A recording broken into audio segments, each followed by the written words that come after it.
Today we're going to be talking about the jigsaw. The jigsaw is a special type of reciprocating saw. It's usually used for more accurate cuts where you may want to make an outline with maybe a Sharpie and cut out that outline.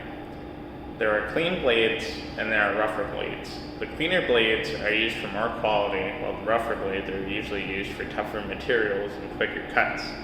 The jigsaw, however, is a weaker saw than the sawzall, so you won't be able to cut as thick wood with the jigsaw as you could with the sawzall.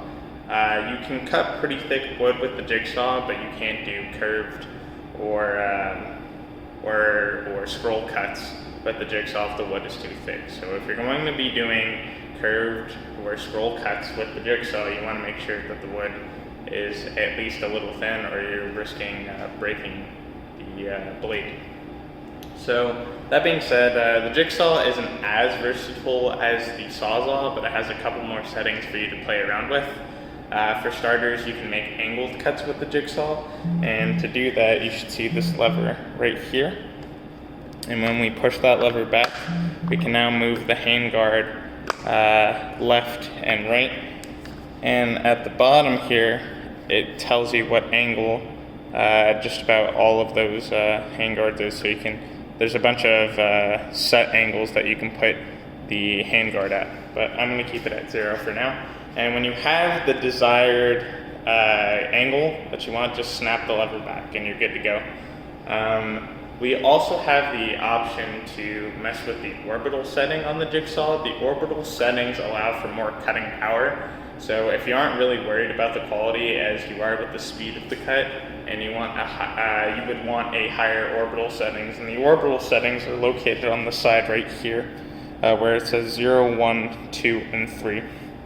And so I'll demonstrate the difference between 0 and 4, but when the orbital setting is at 0, the blade is just moving straight up and down, much like a sewing machine would.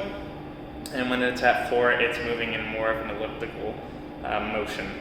So just so you know that. Okay. So putting the blade in is a little harder with the jigsaw. It works pretty similarly to the sawzall, except you also have to apply downward force when you put the blade in when you have the lever lifted. And the lever is located on the top here, right here. And so when you put the blade in, you want to make sure that that the teeth aren't going towards the bearing at all. For obvious reasons, you don't want to actually scratch up the bearing. But you'll lift up the lever, and you will put the bit in, and then you'll push in with a reasonable amount of force. And you know you have it correct when the blade is sitting on the bearing at a straight angle. If it's not straight, if it's angled at any point and it doesn't look like it's well balanced on the bearing, try to put the blade in again, or else you'll have a lot of friction or a lot of grinding, or you'll be cutting at an angle when you don't want to. So once you have the blade in, you're actually ready to go. Like the sawzall, you have a variable speed trigger. So I'll show you. So first we need to actually put on safety glasses. Okay, so the variable speed trigger, again, works a lot like the sawzall. So the amount of force you put on the trigger will directly control the speed. So at slow speeds, you can barely hold down the trigger. And you can obviously go very quickly. Okay, so now we're actually ready to cut something with the sawzall. So a lot of people trace what they want to cut before they actually cut it, but you certainly don't have to. But like I said, with the sawzall, you're actually able to make little angles and scroll cuts, and the way to do that is when you're actually coming in to your material right here, you're going to want to pivot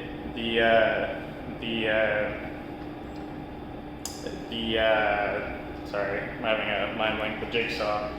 You don't want to turn the jigsaw, you just want to pivot like that.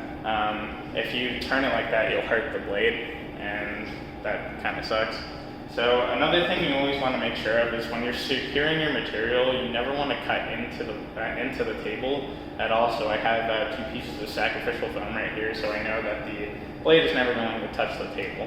You can also hang your piece of wood off the table and cut that way, but for very thin pieces of wood like this, if you were to do that, you might, the wood might wiggle around a lot and you won't get an accurate cut at all, and it's kind of unsafe if you do that. So now that I have something that I want to cut secured, I can just cut something, and like anything else, you want to start a little slow to get into the wood, then build up speed. Once you're into the wood, you can go faster and faster. You can also start inside the wood too if you have a drill. So you can drill into the middle of the wood if you don't want to start from the side, and then put the jigsaw in and start like that. So there's a lot of things you can do with the jigsaw, so just keep that in mind. So without further ado, you won't really be able to see it, but I'm going to do a curved cut and then kind of show you how it looks.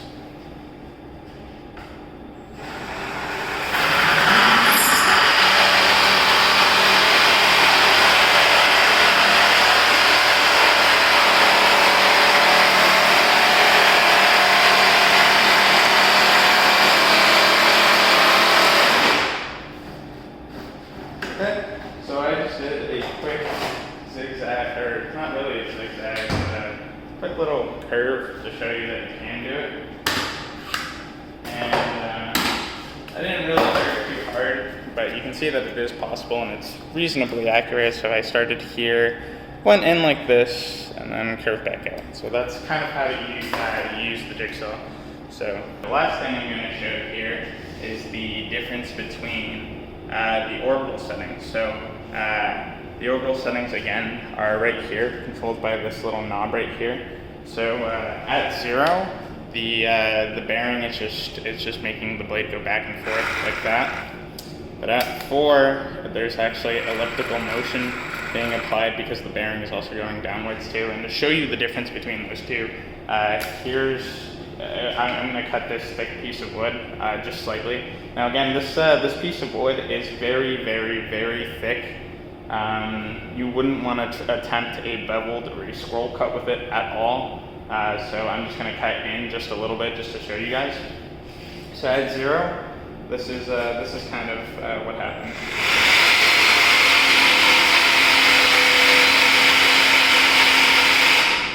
So as you can see, I didn't really make too much of a dent in the wood. The cut is pretty clean though. But at 4, you'll see that I'll go into the wood a lot faster, but the cut is a lot dirtier. So this is 4. So as you can see, with like half of the time, I already got into the same places I did with the first part of the cut. It goes a lot faster, but it's a lot dirtier. So those are the orbital settings. So once you're done with the jigsaw, of course, make sure that the trigger lock is on. Take out the battery, and actually take out the bit and put it back where you found it. Now, if you're going to take out the bit after you cut something, the bit may be a little hot, so just be careful. It may burn you just a little bit. And then put the blade back where you found it. If you don't know where that is, it's where the jigsaw actually came from. So just put it in the box of bits that it came from, and then put it back in the drawer. So that should be everything. Thanks for watching.